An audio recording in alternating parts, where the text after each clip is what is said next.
નમો હરિહંતાય નમો સિદ્ધાય નમો હરિયાય નમો વજ્રાય નમો સૌસાહુમ એસો પંચ નમોકારો સૌપાવપણાસનો મંગલાનં ચ સર્વેષાં પરમં હવૈ મંગલમ. જય જિનેન્દ્ર. આજે બુધવારનો સ્વાધ્યાય જાન્યુઆરી 25, 2017 આપણો જે પરમ કૃપાળુ દેવ શ્રીમદ રાજચંદ્રના વચનામૃત પર ચાલે છે, તો એની અંદર આપણે સત્રાંક 505 વચનામૃત 505 એ લગભગ પતી ગયો છે અને આપણે બ્રહ્મચારીજીનું જે વિવેચન છે એ જરા વેરી ક્વિકલી આપણે જોઈશું. પછી 506 પત્ર બહુ જ અગત્યના જે છે એ આપણે શરૂ કરીશું. આમ તો બ્રહ્મચારીજીએ જે બધું લીધું છે ને એ આપણે જયારે વચનામૃત લીધેલું ને કૃપાળુજીને ત્યારે એમાંથી બધું થોડું લઈ લીધેલું, પણ કેમ કે વાત પાનું 169 અને આપણે મને છે ગયા વખતે શરૂ નતું કર્યું, કેમ? બરાબર ને? વિતરાગનો માર્ગ ભગવાને કહ્યો છે તેની શ્રદ્ધા કરવાની છે. જો આ શ્રદ્ધા પરમ દૃઢા. શા માટે કીધું? કે શ્રદ્ધા વગર તારું કામ કઈ આગળ વધવાનું નથી. અને એ તો આગળ પણ વાત કરી છે કે એકલા જ્ઞાનથી કાર્યની સિદ્ધિ નથી. જ્ઞાનની સાથે શ્રદ્ધા ભળે, ભલો આવે છે ને? જ્ઞાનની સાથે શ્રદ્ધા ભળે ત્યારે જ કામ થાય છે. એટલે અહીંયા કીધું કે વિતરાગનો માર્ગ તો ભગવાને કહ્યો છે, પણ તેની શ્રદ્ધા નથી. આપણને શ્રદ્ધા કરવાની છે. અને રાગ દ્વેષ મોહ વગેરે છૂટે ત્યારે વિતરાગ થાય. એટલે આ વિતરાગનો કહેલો ધર્મ. એટલે વિતરાગ કોણ? કે જેને રાગ દ્વેષ મોહ છૂટી ગયો છે અને ભગવાને કહ્યું છે તેમ વર્તાશે ત્યારે જ છૂટાશે. અને એ ભગવાન જ કહી શકે. શા માટે? કે એમને આખો માર્ગ જોયો છે. છેક રાગ દ્વેષ હતા, મોહ હતો, ત્યાંથી માંડીને સંપૂર્ણ ક્ષય કર્યો ત્યાં સુધીનો આખો માર્ગ એમને પોતે કાપેલો છે. એટલે એમ કે એ જે કહે છે એમ જયારે કરે છે ત્યારે જ આપણું કામ થવાનું છે. ક્રોધ માન માયા લોભથી જીવને રહિત કરે તે વિતરાગ માર્ગ છે. કેટલી સીધી વ્યાખ્યા છે. કશાય આ ક્રોધ માન માયા લોભ એટલે કશાય. કશાયનો અંશ પણ જ્યાં સુધી છે ત્યાં સુધી વિતરાગતા પ્રત્યે નહીં. અને એ કશાય કયા ગુણસ્થાને જાય? 12મા ગુણસ્થાનના અંતે 4 ઘાતી કર્મ જે જાય ને, ઘાતી કર્મ જ્યાં સુધી છે ત્યાં સુધી કશાય છે. અઘાતી કર્મ હોય ત્યારે કશાય ન હોય. 13મી ગુણસ્થાન 4 અઘાતી કર્મ છે: નામ, આયુષ્ય, વેદનીય અને ગોત્ર. પણ ત્યાં કશાય નથી. હા, અને આ વસ્તુ થોડી સમજવા જેવી છે કે ઘાતી કર્મ છે એ આત્માના અનુજીવી ગુણનો ઘાત કરે છે. અનુજીવી ગુણ એટલે પોતાના જે અસ્થિ રૂપના ગુણ, જ્ઞાન, દર્શન, ચારિત્ર, વીર્ય, એનો ઘાત કરે છે. અને અઘાતી કર્મ છે એ એના પ્રતિજીવી ગુણોનો ઘાત કરે છે. પ્રતિજીવી ગુણો એટલે શું? કે આ ઘણા લોકો અઘાતી કર્મ કઈ ઘાત નથી કરતા, પણ એ પણ ઘાત કરે છે. પણ પ્રતિજીવી ગુણો કઈ રીતે? આપણે એમ કહીએ કે અરૂપી છે આત્મા, બરાબર ને? અરૂપી શા માટે કીધું? કારણ કે પૂતગલ ને બધું રૂપી છે અને આ રૂપી નથી એટલે લગાડીને અરૂપી કીધું. ખ્યાલ આવ્યો? નાસ્તી છે. બીજા બધામાં મૃત્યુ ને એવું બધું છે, આમાં નથી એટલે કીધું અમર. વૃદ્ધાવસ્થા છે તો આમાં નથી એટલે કે અજર. અજર, અમર, અવિનાશી એ બધા પ્રતિજીવી ગુણો કહેવાય. અને જ્ઞાન, દર્શન, ચારિત્ર એના મૂળ ગુણો કહેવાય, અનુજીવી ગુણો. તો આ જે ગુણો છે એ પ્રતિજીવી ગુણો એ તમારો ઘાત નથી કરતા. રેકોર્ડિંગ થાય છે ને? રેકોર્ડિંગ થાય છે. અચ્છા, તમે કરી નાખી છો. એટલે આ કશાય જે છે એ ઘાતી કર્મનો ઘાત કરે. જ્ઞાન, દર્શન આવડે એટલે એ જ્ઞાનાવરણીય જ્યાં સુધી ન જાય, દર્શનાવરણીય ન જાય, અંતરાય ન જાય અને મોહનીય ન જાય ત્યાં સુધી કષાયની ભલે ને સંતુલન કષાય હોય કે એકદમ મંદ પડેલો હોય પણ કષાય હોય ખરો. અને એ ક્યારે જાય? 12મા ગુણસ્થાનના અંતે. 12મા ગુણસ્થાનના અંતે વિતરાગતા પ્રગટે, કારણ કે કષાય જતા રહે. બીજા જ સમયે કેવો જ્ઞાન, કારણ કે જ્ઞાનાવરણને બધા 4 કર્મ ગયા. અહીંયા કહે છે કે આ કષાય રહિત જયારે થાય એટલે કષાયથી રહિત થવું એ જ વિતરાગનો માર્ગ. તો કષાયથી રહિત થવાની શરૂઆત ક્યાંથી થઈ? 4 ચોકડી જે કીધી છે ને, અનંતાનુબંધી, અપ્રત્યાખાન, પ્રત્યાખાન અને સંજોલન. એટલે ચોથે ગુણસ્થાનથી એકચ્યુઅલી કષાયનો ક્ષય કરવાની શરૂઆત થાય. એટલે ત્યાર પહેલા જે કષાયની મંદતા થાય છે ને એ હજી વાસ્તવિક મંદતા નથી. એટલે કઈ રીતે કે આપણે એમ કહીએ કે આ દૂધ છે અને દૂધમાં પાણી નાખો તો દૂધ થોડું મોડું કર્યું, મંદ કર્યું, એની કોન્સન્ટ્રેશન ઘટી ગયું. અહીંયા કષાયમાં છે તમારી કષાયની મંદતા થાય ત્યારે એનો અર્થ એટલો જ થાય બહિરાત્મા જીવ માટે કે તમે અત્યારે તમારા આત્માના પુરુષાર્થથી તમે કષાયને જરા શાંત કરી નાખ્યા છે. પણ કષાયનું બીજ તંત્ર એવું પીડ્યું છે. એટલે પાછા જો આપણે પ્રમાદ કરીએ તો પછી બધા કષાય ઉગી નીકળે એટલે ફૂલે ફાલે. કારણ કે કષાયનો ક્ષય તો થયો જ નથી. કષાયનો અંશે ક્ષય ક્યારે થાય? ચોથે ગુણસ્થાને અનંતાનુબંધી ગઈ એટલે અંશે એનો ક્ષય થઈ ગયો, અભાવ થયો. ક્ષય એટલે અભાવ. મંદતામાં અભાવ નથી. ખ્યાલ આવે? દૂધ હોય 1 ગ્લાસ, એમાં તમે બીજો 1 ગ્લાસ પાણી નાખો તો એ ભલે મોડું પડ્યું પણ એ જેટલું દૂધ હતું એ તો એટલું ને એટલું રહ્યું છે, દૂધ ઓછું નથી થયું. ખ્યાલ આવે તમને? એવી રીતે કષાયની મંદતા જે થઈ એનો અર્થ એટલો થાય કે તમારો પુરુષાર્થ અત્યારે થોડો જોર કરે છે અને તમે કષાયને થોડા મંદ દબાવી દીધા છે. અને એવું કરવું પણ જરૂરી છે. શા માટે? કે ત્યારે થોડા આત્મવિચાર આવે. જયારે કષાયની તીવ્રતા હોય ને ત્યારે આપણું મગજ કામ જ ન કરે. બધા નેગેટિવ થોટ્સ ને આમ કઈ સૂજે જ નહીં. નથી આપણે ઘણા લોકો કહેતા હતા કે આમ so frustrated and I don't know what to do, એના જેવું થઈ જાય. કષાયની મંદતા ઉપર એટલા માટે ભાર મૂક્યો છે જ્ઞાની પુરુષોએ. પછી કીધું પરમ શાંતિનો રસ જીવને આવવો જોઈએ. સંભાવ એ શાંત રસ છે. આપણે લીધેલું કે શાંત રસ એટલે સંભાવ. સંભાવ એટલે શું? શાંત રસ ને સંભાવ શા માટે કીધો? શાંત રસમાં બધા રસ ગર્ભિત છે. કે 8 કે 9 રસ કીધા છે ને, કડવો, મીઠો ને તુરો ને આમ. પણ શાંત રસ જે છે એ એની અંદર બધા રસ ગર્ભિત છે. પણ એમાં આપે છે પરમ શાંત રસ. પરમ શાંત રસ એટલે તો ખરેખર પરમ સંભાવ. અને એ તો કે વિતરાગ ભગવંતને જ હોય. ઉપશમપણો અને વૈરાગ્ય વિતરાગપણો આ કાળમાં દુર્લભ છે. સુખી થવું હોય તો વિતરાગનો માર્ગ સેવો. જો સુખી થવાનો ઈચ્છા હોવી જોઈએ. આપણે વચનામૃત 4:51 લીધેલો રાજસંગીનો સાર. સર્વ દુઃખથી મુક્ત થવાનો નિર્ણય જેનો હોય એ જ ખરેખર ધર્મમાં આગળ વધી શકે છે. એ જ સત્સંગનું સેવન કરી શકે છે. હવે સર્વ દુઃખથી મુક્ત થવાનો નિર્ણય જેને નથી એ અને એ પછી અને એને લઈને શું થાય ખબર છે કે ગમે એટલી ધર્મક્રિયા કરે ને એનું ફળ જે આવવું જોઈએ ન આવે. કારણ કે હજી આખો સંસાર એને કડવો નથી લાગતો. હજી આ સંસારનો થાક નથી. એટલે હજી એને અનુકૂળતામાં મજા આવે છે. પ્રતિકૂળતા આવે ત્યારે એમ થાય કે આ સંસાર જરા આવત છે ને આમાંથી તો નીકળી જવા જેવું છે. આ છે પણ અનુકૂળતા આવે ત્યારે પાછું બધું ગમે છે. તો સર્વ દુઃખથી મુક્ત થવાનો ઉપાય જેને કરવો હોય ને એના માટે જ ધર્મ છે. પછી એમને કીધું આગળ કે સુખી થવું હોય તો વિતરાગનો માર્ગ છે. કેમ છૂટાય?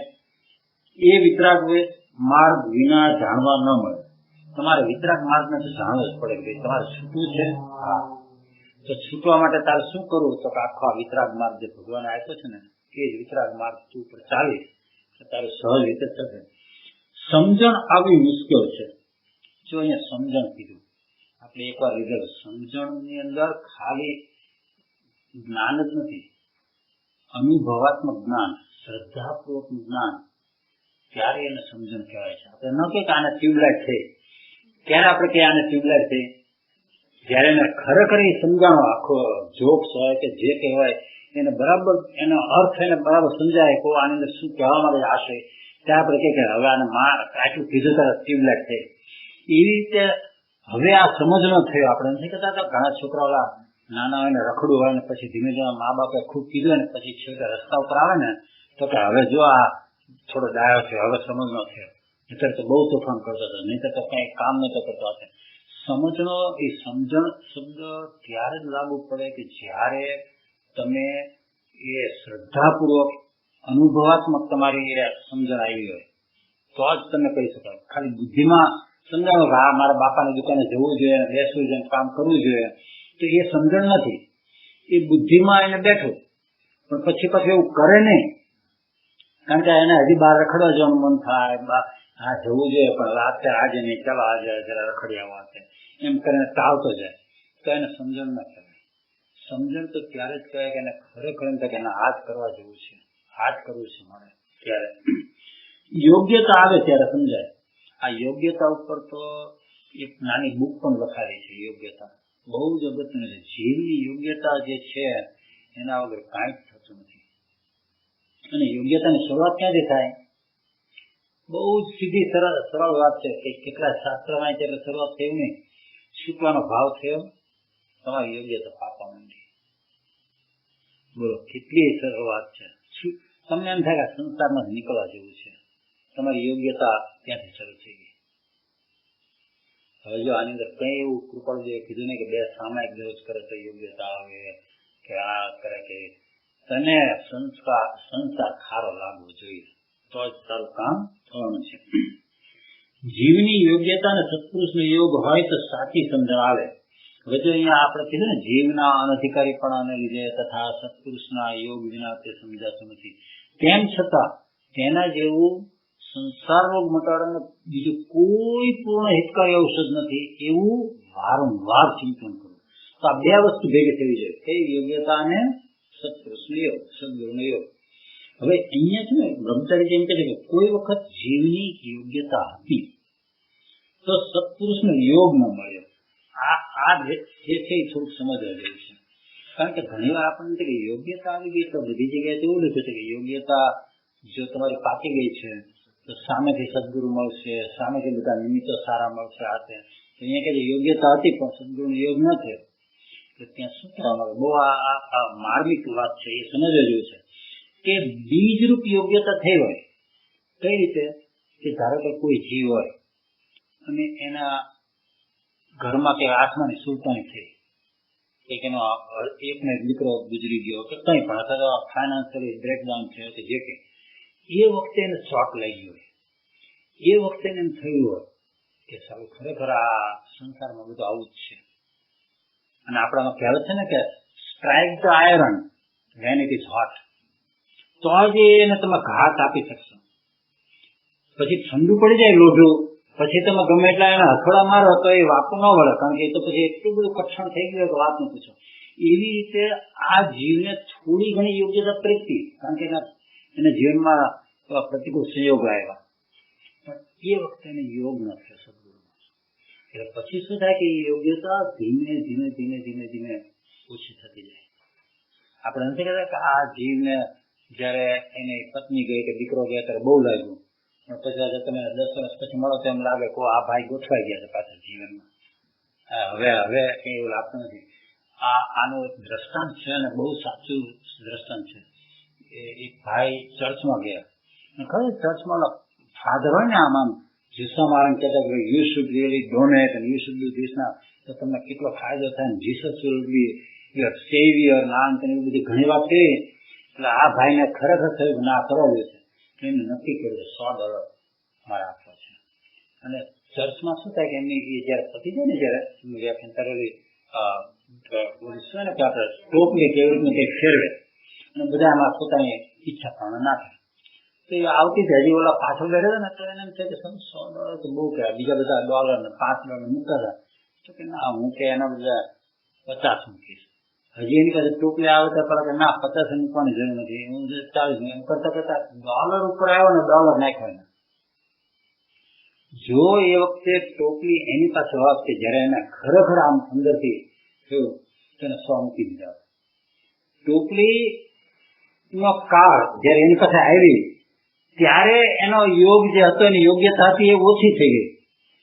સંસારમાં એવું જ છે કે આપણને પ્રતિકૂળતા આવે ને ત્યારે આપણે બહુ નરમ થઈ જઈએ, સાચી વાત છે, બધું છોડવા જેવું છે, હવે તમારે આ જ કરવું છે, તે જ કરવું છે. પણ પછી પાછા સંસારના પ્રવાહમાં એવો તણાતો જાય, પછી બધા જોબ કરવાનું ચાલુ કરી દે, બાળકોની પાછળ, સમાજનું, કુટુંબ, પરિવારનું, અને પછી પેલી જે તરત ઘા પડ્યો હોય ને એ વિઝાતો જાય. અને જેમ જેમ વિઝાતો જાય ને એમ પછી એને જે એ વખતે જેમ થયું ને કે આ બધું છોડીને મારે નીકળી જવું છે, એ આખી બુદ્ધિની યોગ્યતા જતી રહે. અહીંયા બ્રહ્મચારી શું કહે છે કે એવી તમારી કંઈક થોડીક યોગ્યતા આવી હોય બીજું કે જે આત્માની સુલતાની થયું, પણ એ વખતે તમને અસદગુણ યોગ ન થાય અને કાળની સાથે તમારી યોગ્યતા પછી ઝીરો ન થઈ જાય તો સાવ ઓછી થઈ જાય. એટલે સંસાર પ્રવાહમાં તણાઈ જાય. જો ગૌતમ સ્વામી છે, મરીચી છે, આપણે મરીચીનો દ્રષ્ટાંત લઈએ. મરીચીનો યોગ હતો, ઋષભદેવ ભગવાન હતા, તીર્થંકર જેવા તીર્થંકર, યોગ્યતા નથી. બોલો વિચાર કરો, જો સત્પુરુષનો યોગ હતો, પોતાની યોગ્યતા નહીં. ગૌતમ સ્વામીમાં યોગ્યતા હતી કે ભાઈ મને જો કોઈ સમજાવે કે આ આત્મા છે કે નહીં એવું, તો હું એને સમર્પણ થઈ જઈશ. એટલે ભલે એ પામેલા નહોતા પણ એમની અંતરંગ યોગ્યતા હતી. એટલે જેવો સત્પુરુષનો યોગ થયો મહાવીરનો, અને બે મળી ગયા, યોગ્યતા અને સત્પુરુષનો યોગ, અને કામ થઈ ગયું. એટલે તમારી પાસે બંને, ગૌતમ સ્વામી પાસે એક જ વસ્તુ હતી, ત્યાં સુધી રખડતા રહ્યા 500 શિષ્યો અને બધું આ તેને, અને જયારે ચોટ પડી એમને કે આ બધા દેવના વિમાનો મારે ત્યાં નથી ઉતરતા અને ક્યાં જાય છે, અને એ ચોટ પડી અને એમનું પછી ત્યાં આગમન થયું.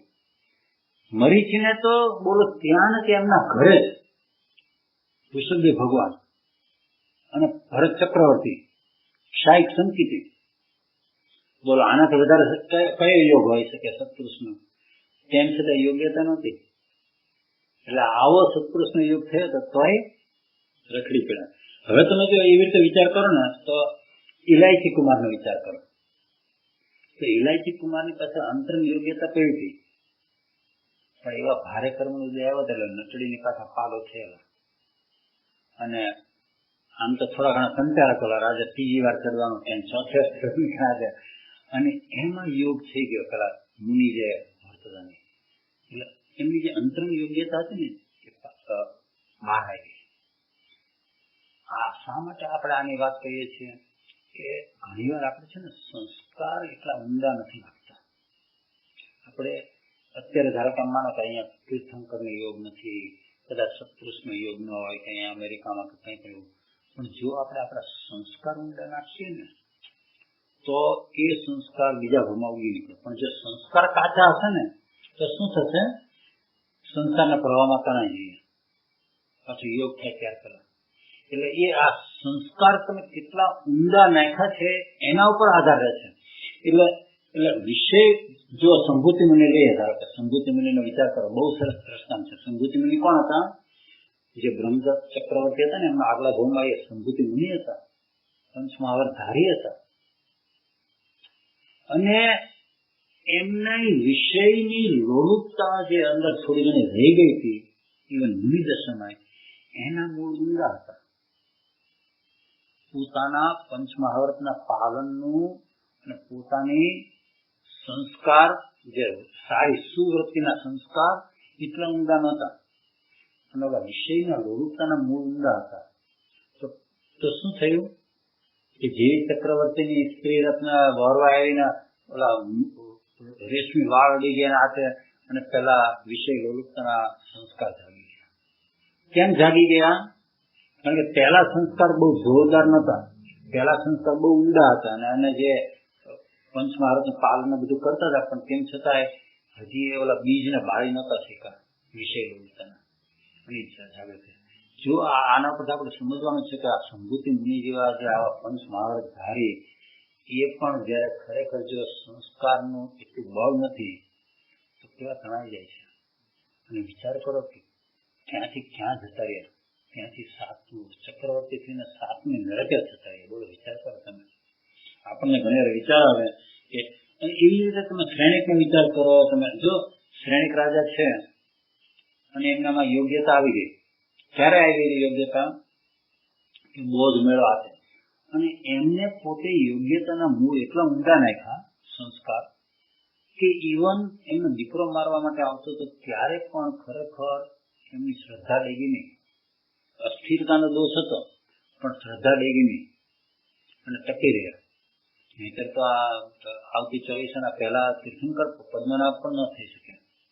એટલે આપણા માટે આમાંથી બોધ એ લેવાનો છે કે આપણે જે કંઈ ધર્મના સંસ્કાર નાખીને એના મૂળ ઊંડા નાખવા. એટલા માટે મેં કીધું કે એવો નિશ્ચય કરવો, વિતરાગનો કહેલો પરમ શાંત રશ્મિ ધર્મ પૂર્ણ સત્ય છે એવો નિશ્ચય કરવો. કારણ કે નિશ્ચય એટલે શ્રદ્ધા. અને અહીંયા બ્રહ્મચારીજી તો એનાથી આગળ કહે છે નિશ્ચય એટલે સંકિત. જો અહીંયા આપણે આગળ વાંચો ને તો આવશે કે એ નિશ્ચયને સંકિત જ કહે છે. બંનેનો યોગ થશે, સદગુણનો યોગ અને યોગ્યતા, ત્યારે જ છૂટાશે. ત્યાગ અને વૈરાગ્ય જોઈશે. જ્ઞાની પુરુષો સંસારને રોગરૂપ જાણે છે. બીજા રોગો તો મટી જાય, વધારે રહે તો આયુષ્ય સુધી રહે, પણ આ સંસાર રોગ તો ક્યાંથી ચાલ્યો છે? અનાદિથી. અને કે હજી જો જીવ જાગશે નહીં તો બીજા અનંતકાળ રખડશે. અનંતકાળ થઈ ગયો છતાં મટ્યો નથી. સંસારરૂપી રોગ વળગ્યો છે એવું દુઃખ લાગશે ત્યારે સત્પુરુષને શોધશે. બસ આ એક અગત્યનું છે કે હમણાં મારી ડોટર શીતલના મિત્ર સ્વાતિ, એના ફાધર ઇન લો, એમને એક ગાંઠ છે. તો કે ના કંઈક ખાવામાં આવી ગયો છે ને આમ તેમ, કે મને જરા ગળામાં મજા નથી ને આમ તેમ, અને કંઈ કર્યું નહીં. પછી આ વધતી ગઈ. પછી એમને એમના દીકરાએ ને બધા કીધું કે તમે પપ્પા કહીને તો બતાવ્યો. બતાવવા ગયા અને કીધું કે ભાઈ તમને ઓરલ કેન્સર છે અને કે 4 અઠવાડિયામાં તો જતા રહ્યા. વિચાર કરો. અને કેટલી 66 કે 67 ની ઉંમર. આ પ્રમાદ જયારે જીવ કરે, જયારે જીવ ખરેખર પોતે કઈ આવો વિચાર ન કરે કે મને આવો કઈક રોગ થયો, કારણ કે એમને એવું લાગ્યું છે કે મને કઈ રોગ થયો છે. અને પ્રમાદ પણ કહેવાય. અને થોડી સંસારની રુચિ બધું ભેગું હોય. કારણ કે શું થાય કે જાગૃતિ ન આવી, એમના રોગ છે એવું લાગ્યું જ નહીં. આ તો દ્રષ્ટાંત રૂપ આપણે લઈએ છીએ. એવી રીતે સંસાર જે છે ને એ રોગરૂપ જયારે આપણને લાગશે ને ત્યારે આપણું કામ થવાનું છે. તમને રોગરૂપ લાગશે ને ત્યારે તમે પછી કોઈ સત્પુરુષની પાસે જશો ને આમ તમે તરત જ ત્યાં જેમ આપણને કઈ રોગ છે ને તમે ડોક્ટર પાસે જઈને કેમ બધું તરત કરીએ. મને જેવું આવેલું લાગ્યું હતું ને કીધું કે કેપ્શન કરાવી લો, તો આઈ વુડન્ટ સે કે ના let me think about it. Okay, તરત ત્યાંથી ક્રેમર ભાગ્યો ત્યાંથી ઘરે ન ગયો. બોલો, ડોક્ટર જયારે ગયા ત્યારે આપણે માની લઈએ છીએ. શા માટે માની લીધું મેં? કારણ કે અંદર હતું કે આટલું લોહી નીકળ્યું છે ને આવું વાગ્યું છે તો કદાચ અંદર ઇન્ટરનલ બ્લીડિંગ હોઈ શકે. એ જો મને હજી એવું ન થયું હોત ને કે ના તો કઈ નથી ને જવા દે ને, ડોક્ટર ઉપરની શ્રદ્ધા અને ડોક્ટર ઉપરની શ્રદ્ધા અને પોતાના શરીર ઉપરનું મમત્વ બે ભેગું થાય. કારણ કે જો હમણાં સાધુ કે મુનિ હોય ને તો એમને તો ડોક્ટર પાસે જવાનો વિકલ્પ ન આવે, કારણ કે શરીરથી જુદા જ પડી ગયા છે. પેલામાં આવે છે ને એકાકી વિચરતો વળી સ્મશાનમાં, વળી પર્વતમાં વાઘસી સંયોગ જો, અડોળ આસન ને મનમાં નહીં શોભતા, પરમ મિત્રનો જાણે પામ્યા યોગ જો. ઉલટો સિંહ આવતો તેમ મને અમારો પરમ મિત્ર આવી રહ્યો છે. કેમ કે આ જેને છોડવાનો અમે પ્રયત્ન કરીએ છીએ ને હવે એ મને હેલ્પ કરશે આને છોડવા માટે. બોલો, એને મિત્ર માને. એટલે પણ આપણને જે દોડાદોડી કરીએ છીએ એટલા માટે હજી થોડીક શરીરની આસક્તિ હોય, મનમાં હોય કે કદાચ ત્યાં હશે તો પછી એટલું પેટ વર્ષ સાથે. એટલે તમારે કીધું કે બે ભેગું થયા. એક તો ડોક્ટર ઉપરની શ્રદ્ધા અને એના ઉપર આપણે એ સમજવાનું છે કે અહીંયા જે આત્માના ડોક્ટર છે એની શ્રદ્ધા આપણને છે નહીં. આ ડોક્ટર એટલા માટે જ કીધું કે તને જ્યાં સુધી સંસાર રોગરૂપ દેખાશે ને, જણાશે ને, અનુભવાશે ને, ત્યાં સુધી તું ખરેખર સદગુરુ પાસે જઈશ ને તો પણ તું ભીંજાઈશ નહીં, તું કોરો કોરો રહીશ. ત્યારે તું સત્પુરુષને શોધીશ. એમ વિચારી અંતરે શોધે સદગુરુ યોગ, કામ એક આત્માર્થનો બીજો નહીં મનોરોગ. એ અંદરથી એમ થવું જોઈએ કે બસ હવે મને આ જ રોગ છે, બીજો કોઈ મનોરોગ છે નહીં. અંદરથી સંસાર દુઃખરૂપ લાગે ત્યારે જ્ઞાની કહે તે માન્ય કરાય. સંસારમાંથી રુચિ ફેરવાની છે. જો આ રુચિ જ નથી ફરતી. રુચિ ફેરે ફેર છે, દ્રષ્ટિ ફેરે ફેર છે.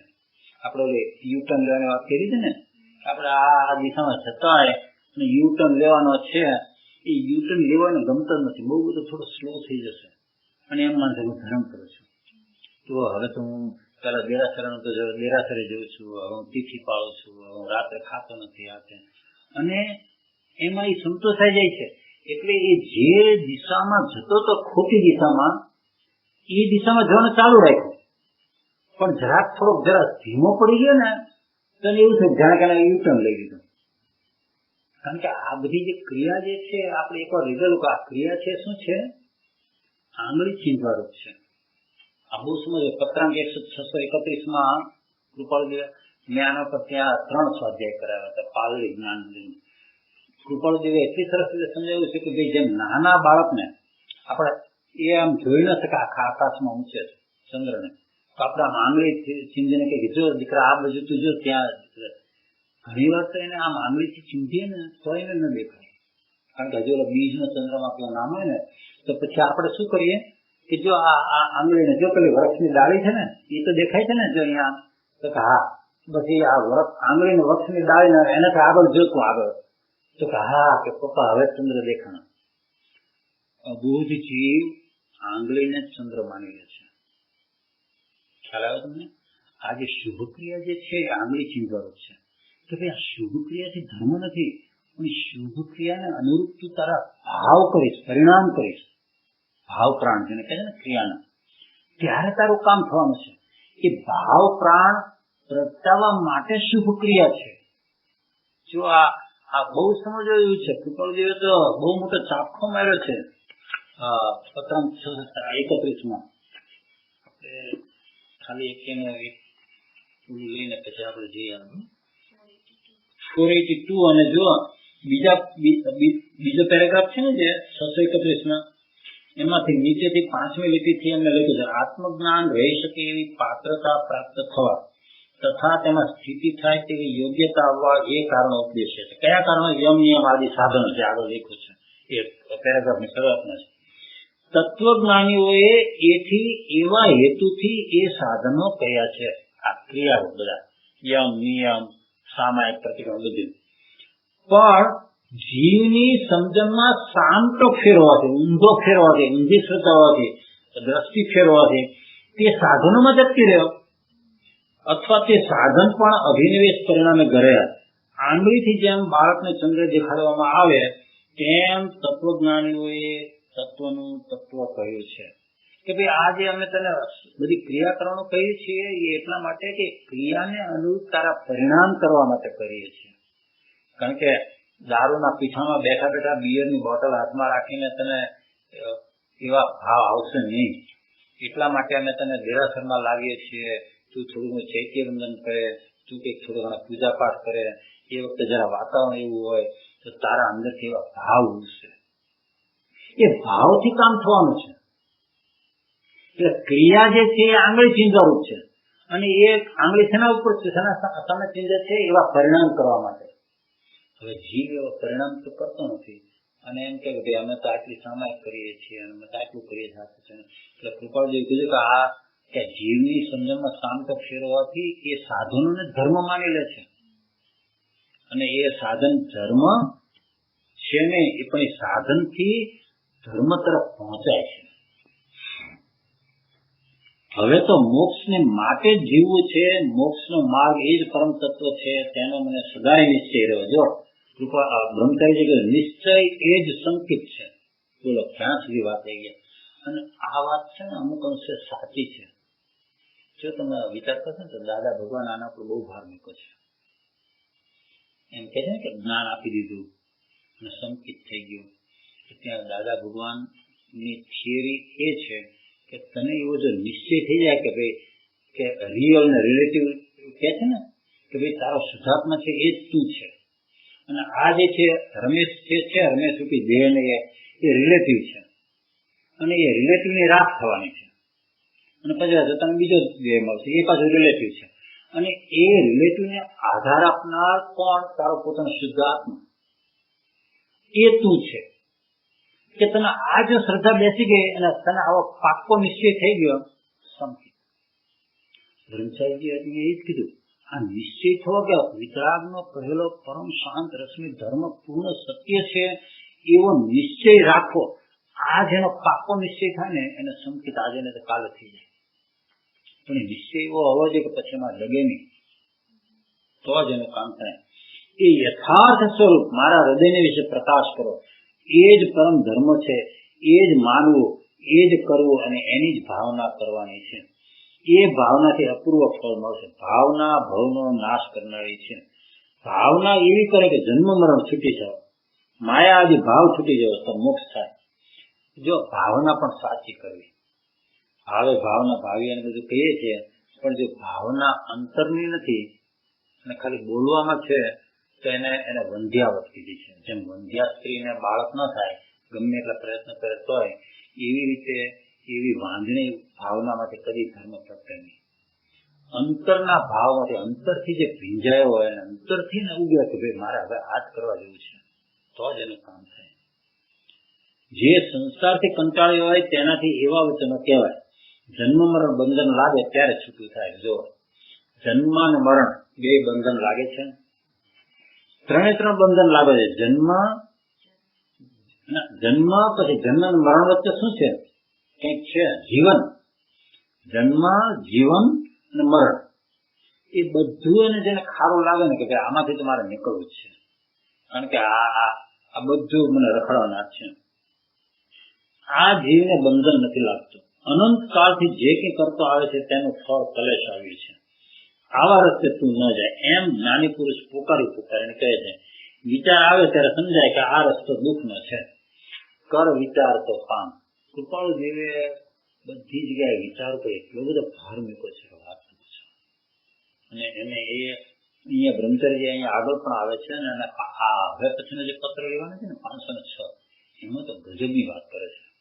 કારણ કે જીવ જો વિચાર કરે તો એ પામી જાય. કર વિચાર તો પામ. અને ગાંધીજીને લખેલું છે 570માં પત્રમાં કે જીવ જો કંઈ પણ સંસારના પદાર્થનો વિચાર કરે તો તેને વૈરાગ્ય આવ્યા વિના રહે નહીં. પછી એમને કીધું કેમ કે માત્ર અવિચારે કરીને જીવને પદાર્થમાં મોહ બુદ્ધિ રહે છે. વિચાર કરો કે વિચાર જ નથી કરતો કે ભાઈ મને આ વસ્તુ છે, આ છે કે સેલફોન છે કે કરોડ ડોલર છે કે એ મને સુખ કઈ રીતે આપી શકે, એવો વિચાર જ નથી કરતો. અને જે સુખ આપી શકે છે એને એ સુખ માને છે, એની ભ્રાંતિ છે, સુખાભાસ છે. કારણ કે એ શું આપી શકે? તમારે કદાચ $10 મિલિયન હોય તો તમને શું આપી શકે? અનુકૂળતા, સગવડતા. મોટું ઘર લઈ શકો તમે, 2-3 સારી ગાડી લઈ શકો, તમારે કદાચ ક્યાંય ઇન્ડિયા ફટાફટ જવું, બિઝનેસ ક્લાસમાં તમે નીકળી જાવ, આ તેવું બધું કરી શકો, સગવડતા. પણ તમને તમારા અંતરની મનની શાંતિ, મનનો બધો કચરો, તમારી કદાચ 10 મિલિયન થાય એટલે હવે બધો કચરો બળી ગયો અને તમારું મન શાંત, ઉલટું શું થાય છે? કચરો વધે છે. કચરો વધે છે એનાથી ખરેખર.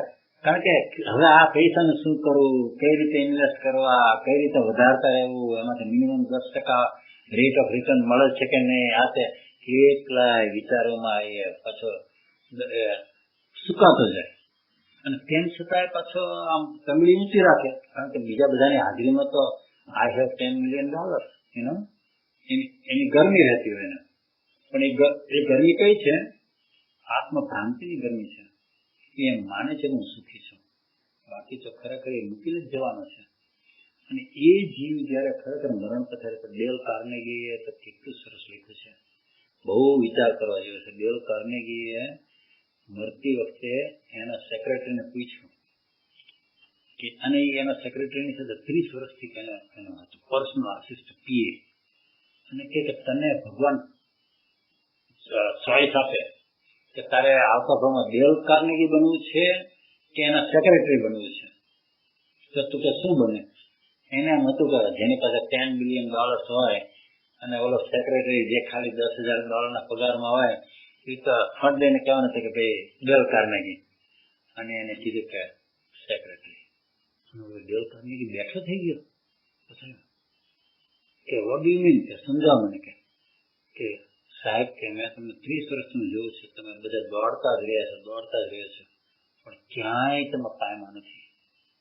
તમે કારણ કે એને ઇવન 10 બિલિયન હતા ને તો એમ કહેતો હતો બધાને કે મારી તો આ ઈચ્છા એવી હતી કે 100 બિલિયન ભેગા કરવાનું પછી મળવું, તો મારી પાસે હજી 10 બિલિયન જ થયા છે. બોલો એને કેટલી અશાંતિ હોય. હી ટ્રુલી રિયલાઇઝ. અને એને એના સેક્રેટરીને કીધું કે મારા ગયા પછી તું આ મેસેજ બધાને પહોંચતો કરજે કે હું આ એગ્રી વિથ છું. આવી રીતે આંખ છેલ્લે ખુલ્લી ને એ બહુ મોટી વાત છે ખરેખર. કારણ કે ઘણા લોકો તો એને કે નીકળી જાય કે તું સમજે છે.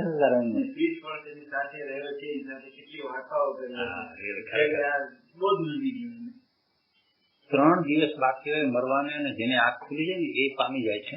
ભગવાનની એટલી કરુણા છે કે જો તને અંતરમાંથી એમ થયું કે ભાઈ મેં જે બધું કર્યું છે ખોટું કર્યું છે, ભગવાન કહે છે બસ તું હવે નિર્દોષ છે. જેસલે જેવું કીધું તોરણને કે ભાઈ મેં આ ખૂબ પાપો કર્યા છે, તોરણ કે હવે બસ તું આવી જાય, હું તને તારી દઈશ. કારણ કે કબૂલાત કરી, અને કબૂલાતી કેવી કરી? કર્યા હતા 25 ગુના ખૂન કેવા, અને કે માથાના વાળ છે એટલા મેં ગુના કર્યા છે, એટલો નમ્ર થઈ ગયો, એટલી એવી કબૂલાત કરી. ભગવાનના દરબારનો નિયમ છે કે તમે તમારો દોષ કબૂલ કરો ને, તો ભગવાન કહે નાવ આઈ કેનોટ પનિશ યુ. પનિશમેન્ટ તો એને જ મળે છે કે જે કબૂલ નથી કરતો, અને કબૂલાત કરાવવા માટે હું સજા આપું છું. ખ્યાલ આવ્યો તમને? કે ત્યાં કબૂલાત કરી લીધી, તને અંતરમાં બેસી ગયું કે ત્યાં જે કર્યું છે ખોટું જ કર્યું છે, તો પછી હવે તને સજા કરવાનો કોઈ અર્થ જ નથી. અને જીવ એટલા માટે આપણામાં આલોચના ઉપર કેટલો ભાર મૂક્યો છે. આલોચના એટલે પોતાના ભૂલોની કબૂલાત, કે તું નમ્ર થઈને જે કઈ નાની મોટી ગમે એવી ભૂલો કરી તું આમ કબૂલ કરી લે કે ત્યાં આ કર્યું તે બરાબર નતું કર્યું, નો ડિફેન્સ.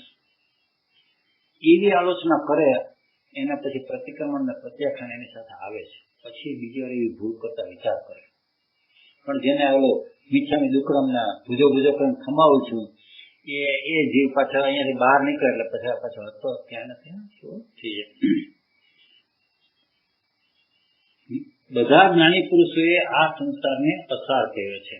જેને જ્ઞાની પુરુષ ઉપર શ્રદ્ધા છે તેને સંસાર કલેશરૂપ લાગે છે. જો એમને બીજો આપ્યો, કોઈ જીવને કંઈક આસમાની સુરતાની થાય અને સંસાર કલેશરૂપ લાગે, અને જે ખરેખર સાચા અર્થમાં ધર્મના માર્ગે ચાલવા માંગતો હોય ને એને જ્ઞાની પુરુષ મળે ને એના ઉપર શ્રદ્ધા બેસે ને એટલે એનો બધો પોતાનો સંસાર ફીકો લાગે, કલેશરૂપ લાગે.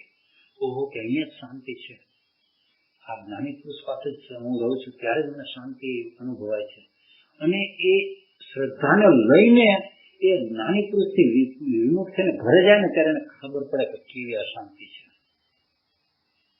એટલે જ્ઞાની પુરુષ ઉપરની શ્રદ્ધા છે કેટલી અગત્યની છે. એવું લાગે ત્યારે જ છૂટવું થાય છે, કે આ સંસાર કલેશરૂપ લાગે ત્યારે જ છૂટવાનું થાય છે, નહીતર નથી થતું. પ્રમાદ એ મોટો શત્રુ છે, પ્રમાદ છોડીને જાગૃત થવાનું છે. બોલો ગૌતમ સ્વામી જેવાને કે સમય ગોયમ મા પમાયે, 4 જ્ઞાનના ધણી અને કેવળ જ્ઞાન તદભવ મોક્ષગામી પાછળ. અને આ સંભૂત મુનિ જેવાના દર્શનને યાદ રાખીને ભગવાન મહાવીર કહે કે તું ભલે અત્યારે 7મા ગુણસ્થાને હોય, પણ જો પ્રમાદનું કંઈક એકાદું મોજું આવી ગયું અને તારા કંઈક એવા હજી, કારણ કે સંતુલન કસાય તો છે જ, અને એનું બીજ પણ અંદર પડ્યું છે, અને એ જો ઉછળો મારશે ને તો તારું મિથ્યાત્વ આવીને ઉભું રહેશે, અને તું 7મેથી સીધો પહેલા ગુણસ્થાન આવી જશે. અને એવા જીવને જયારે કે તમે એમ ગોયમ મા પમાયે, તો આપણી તો વાત જ ક્યાં કરવાની રહે, ખરેખર વિચાર કરીએ ને. ગૌતમ જેવા જ્ઞાની પુરુષને પણ ભગવાન મહાવીર સંબોધતા હતા કે સમયમ ગોયમ માપમાયે, સમય માત્રનો પણ હે ગૌતમ પ્રમાદ ન કર. જીવને અનાદિથી રખડાવનાર વિપર્યાસ પણ છે. બુદ્ધિનું એ આપણા પત્રાંત 506 માં આવવાનું છે કે બુદ્ધિનું વિપર્યાસ પણ મટીને સદબુદ્ધિ ક્યારે થાય? ઉપશમ ને વૈરાગ્ય પ્રગટે ત્યારે. ઉપશમ ને વૈરાગ્ય ક્યારે પ્રગટે?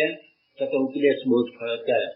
કે આ સંસાર અસાર છે, બાર ભાવનાનું થોડું ચિંતન કરે, સંસાર થાકરૂપ લાગે, ક્યાંય એને સાર દેખાય નહીં, ત્યારે એને એમ થાય કે હવે કંઈક આત્મવિચારને પ્રગટશે ને. એ વિપર્યાસ બુદ્ધિ મટે ત્યારે પરિભ્રમણ મટે. જાગૃતિ રાખવાની જરૂર છે.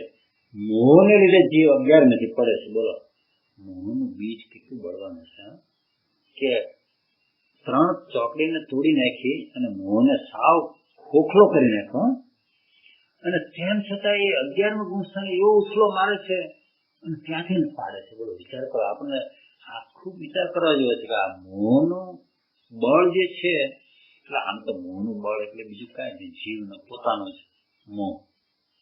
કારણ કે જીવનો મોહ છે ને, મોહ એટલે કોઈ જુદી વસ્તુ તો છે જ નહીં. મોહ કોને કીધો? પરમાં પોતાપણું જે છે એનું નામ જ મોહ. એટલે પોતાપણાનું જે હજી કંઈક થોડું ઘણું જે અંદર રહી ગયું હોય ને, એ જ એનો મોહ છે. એટલે આમ કથનમાં એમ આવે કે મોહે કાઢ્યો સંભૂતિ મુનિને, પણ હકીકતમાં તો એ મોહ પણ કોનો હતો? સંભૂતિ મુનિનો હતો. સંભૂતિ મુનિને ખરેખર પોતાની હજી પરમાં પોતાપણું, 5 ઇન્દ્રિયના વિષયમાં પોતાપણું એનું આમ કમ્પ્લીટલી ઝીરો નહોતું થયું. અને એમાં પછી જો આ નિમિત્ત મળી જાય ને, નિમિત્તની અસર આપણે એકવાર લીધેલ ક્યાં સુધી હોય છે? નિમિત્તની અસર ક્યાં સુધી રહે? કયા ગુણસ્થાન સુધી હોય? 6ઠ્ઠા ગુણસ્થાન સુધી હોય, સાધુને પણ. એટલા માટે પ્રમાદને 6ઠ્ઠા ગુણસ્થાન સુધી લીધી છે. 7ને ગુણસ્થાન અપ્રમદ દશા છે. અસુત્તા મુનિ જે સદાય જાગ્રત છે, અને એ 7ને ગુણસ્થાન. 6ઠ્ઠા ગુણસ્થાન સુધી પ્રમાદ છે, 6ઠ્ઠા ગુણસ્થાન સુધી નિમિત્તની અસર છે. એટલા માટે તો સમિતિપૂર્વક ચાલવું, સમિતિપૂર્વક બોલવું, સમિતિપૂર્વક બધું જૈના બધું જે કીધું છે સાધુને કીધું છે કે નહીતર તારો પ્રમાદ જાગશે અને તું નિમિત્તની અસરમાં આવી જઈશ. બોલો, તો હવે આપણા જેવા માટે તો વાત જ ક્યાં.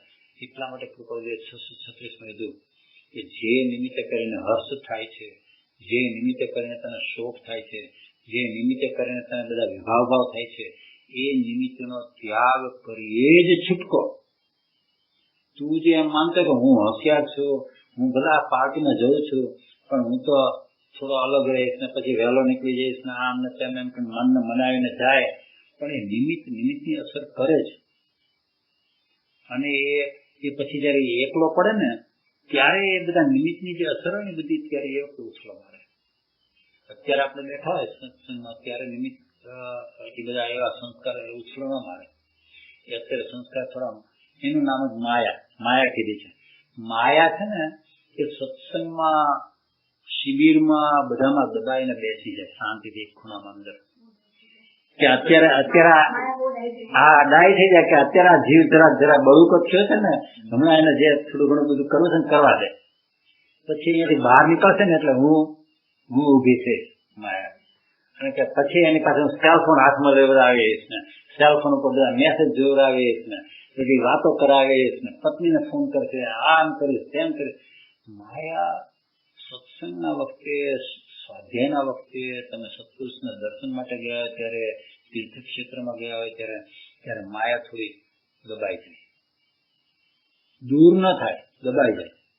એટલા માટે કીધું છે કે તું ચિંતન ને મનન કરીશ ને તો જ તું માયાના મૂળ સુધી પહોંચી શકીશ.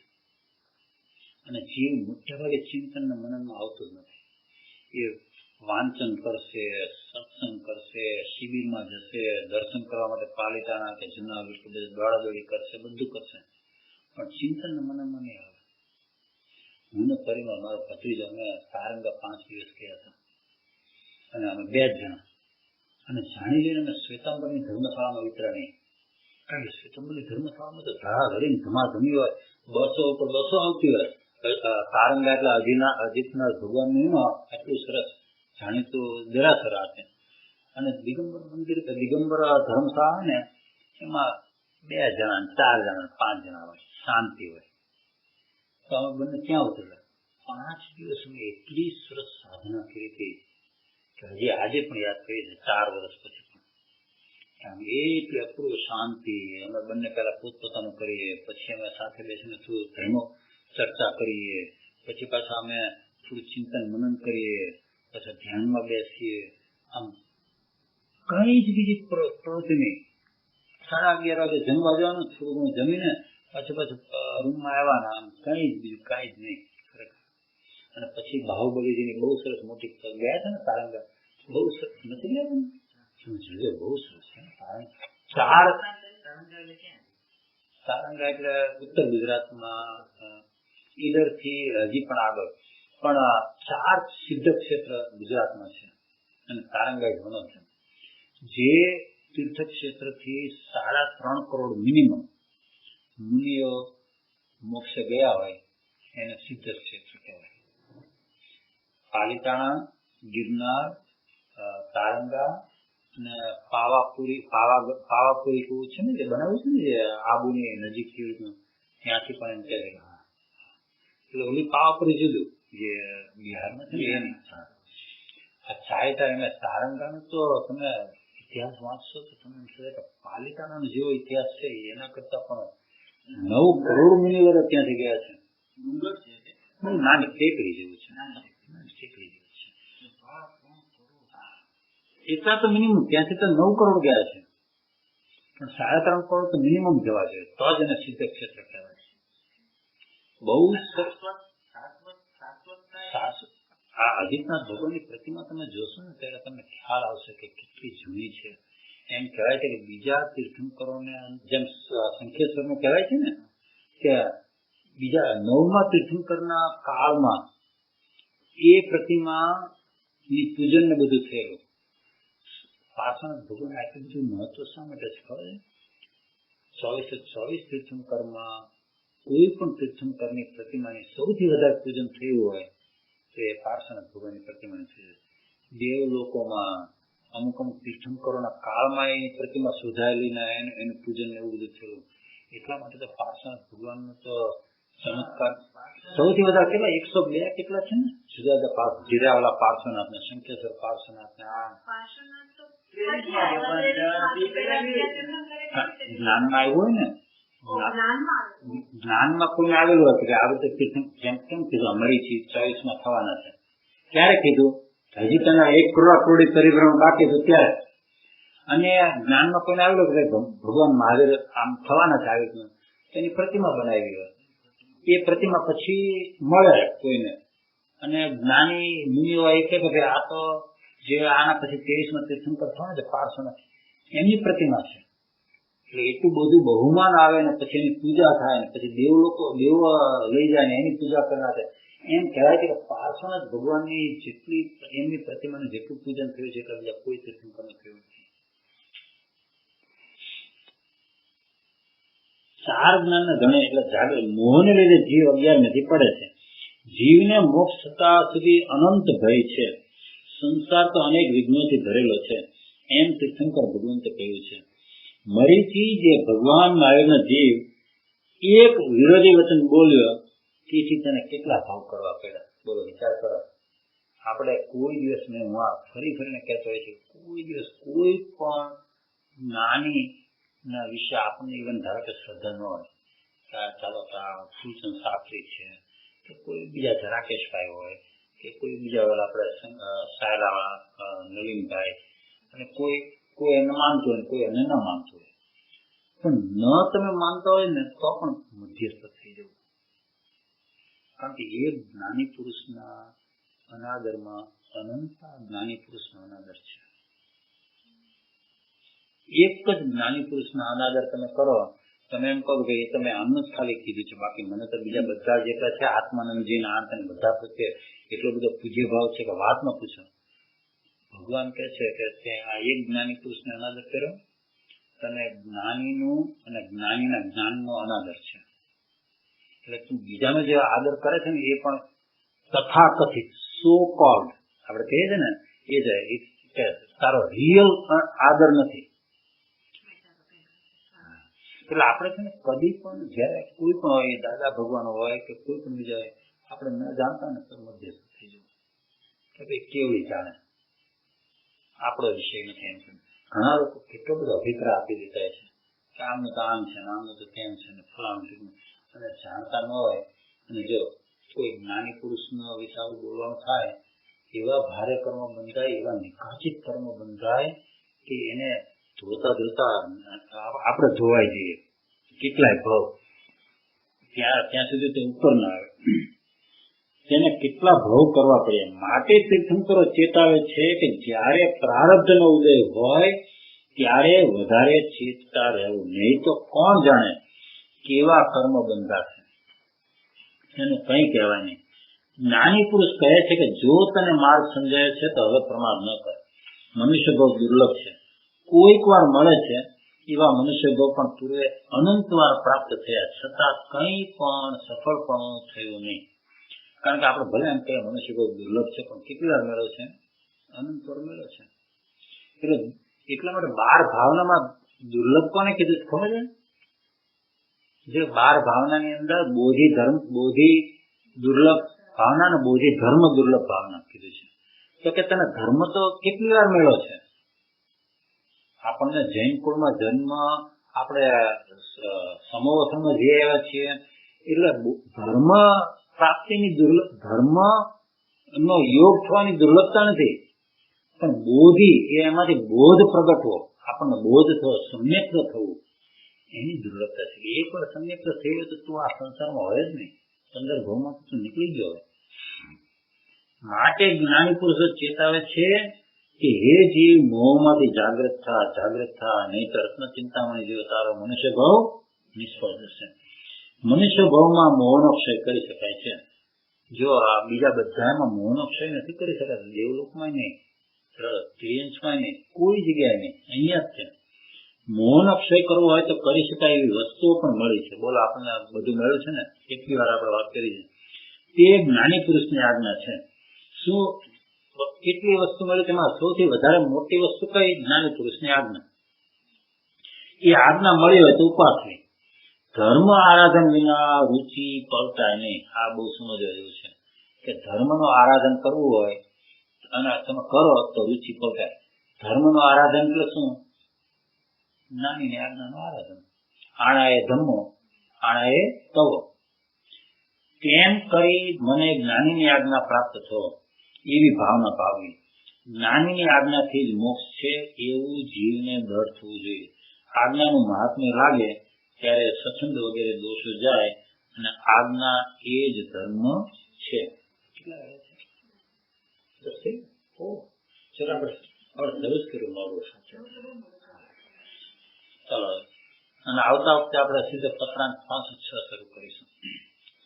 મંત્રે મંત્રો સ્મરણ કરતો કાળ કાજુ હવે જ્યાં ત્યાં જોવું પર ઘણી ભૂલી બોલ ભૂલ પરાયા. આત્મા માટે જીવન જીવવું લક્ષ્ય રાખી સદાય.